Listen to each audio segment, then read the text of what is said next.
C'est l'heure de la revue de la presse et des médias israéliens ce matin sur Studio Kalita, relayé sur les ondes des radios juives parisiennes.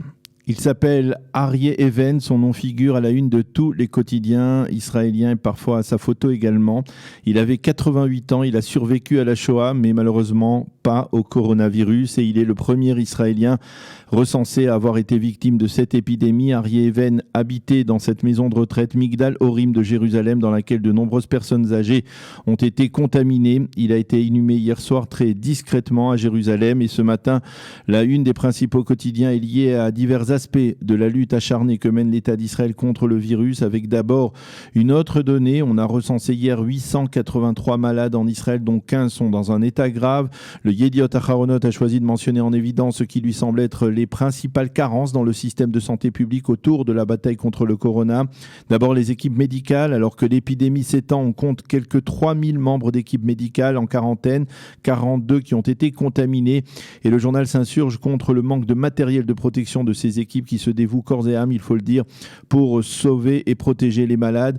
Ils sont par exemple obligés de travailler souvent avec un seul masque pendant un tour de garde de plusieurs heures, et mettent ainsi en danger les malades. Un médecin dans un département d'urgence d'un hôpital qui ne dit pas son nom affirme « Nous avons l'impression d'avoir été abandonnés ». Seconde carence mentionnée dans le Yediot Aharonot, toujours durant le Shabbat, seule la moitié des 21 laboratoires qui procèdent à des tests de dépistage ont travaillé, alors que l'on est dans l'urgence de connaître les résultats de ces tests et de même de procéder à ces tests. Et le Maariv mentionne en évidence le démenti formel de Yaakov Litzman, le ministre de la Santé et leader du parti orthodoxe judaïsme de la Torah. « Je n'ai pas donné l'ordre de fermer une partie des laboratoires pendant Shabbat », a-t-il affirmé. Le Israël Hayom, lui, évoque en manchette le plan gouvernemental de traitement de milliers de malades, et il montre une photo, on peut dire, scandaleuse, problématique, une de plus, où l'on voit des centaines d'Israéliens en train de faire du sport sur la taillelette, la promenade du bord de mer de Tel Aviv, comme si l'on était déjà sorti de la crise, comme si tout allait bien. « Soyez plus responsables », demande instamment le journal, qui mentionne également le nombre effrayant de morts en Italie, plus de 800 en une seule journée, et le nombre de malades à travers le monde, plus de 300 000. Et à la suite de ces images, on envisage de plus en plus sérieusement en Israël d'imposer un confinement général ou quasi général qui empêcherait de tels rassemblements.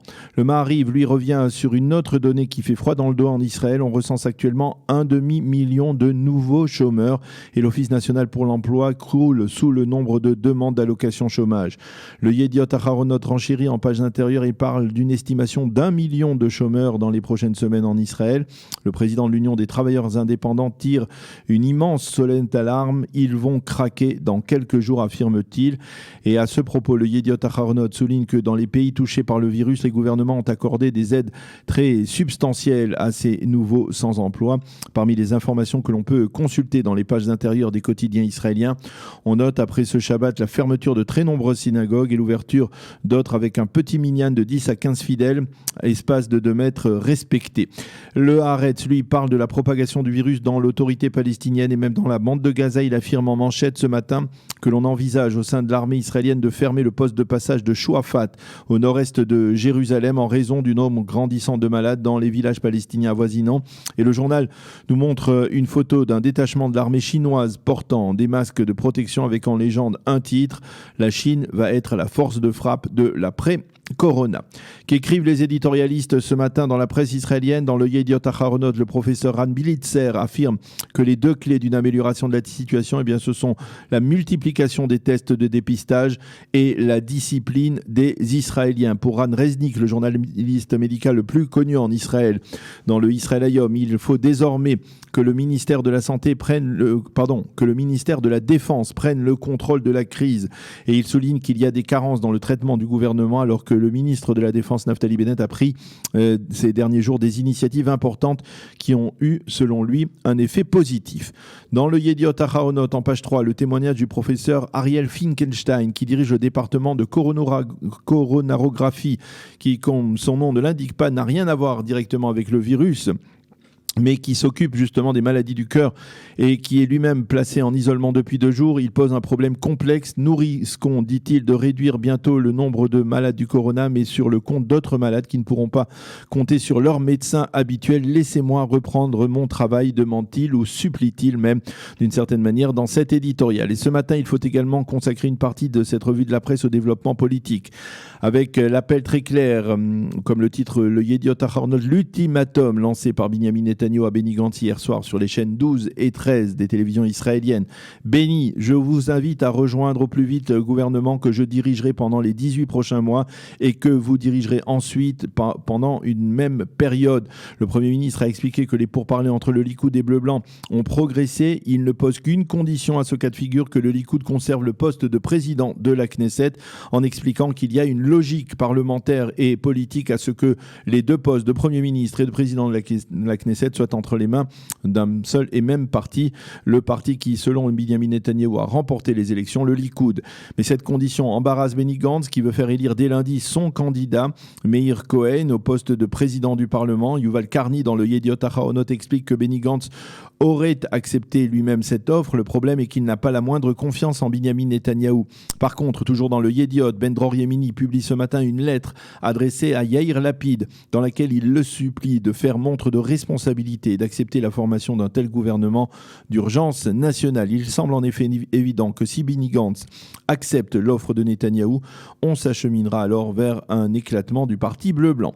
Dernier appel en faveur de l'Union, titre ce matin le Israël Hayom sous la plume de Amnon Lord déplore que des extrémistes comme Lapid et Yahalom risquent de conduire Israël vers l'anarchie. Quant à Yaakov Achimeir, le doyen des journalistes israéliens, il s'insurge, lui, contre la campagne de dénigrement lancée ces derniers jours par certains de ses responsables radicaux contre Yuli Edelstein, l'actuel président de la Knesset. À noter que dans les sites d'information francophones, l'annonce du décès du Rav en vrai, Messaoud Touboul, des suites du coronavirus, s'est répandu comme une traînée de poudre avec de multiples expressions de douleur après la disparition de celui qui était le très aimé directeur du Bet Hana de Strasbourg, le Israël Hayom.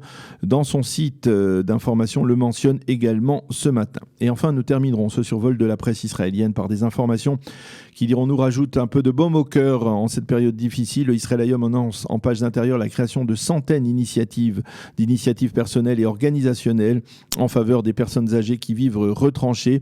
Et puis à la suite d'un reportage du journal sur l'action bénéfique de l'association Refoua Vesimcha, qui est dirigée par des orthodoxes et qui s'occupe de personnes âgées isolées, 80 personnes ont accepté de venir en aide bénévolement à cette association au cours des 2 derniers jours. Et puis il y a le projet Door to Door, porte à porte, mais aussi en ivrite, de génération en génération, initié par Taglit, qui permet à des anciens du programme Taglit de déposer devant la porte du domicile de personnes âgées des colis de denrées alimentaires. Et puis le Yediot Ahronoth nous fait ce matin partager la bar mitzvah virtuelle par internet, célébrée ces derniers jours par Gili Native.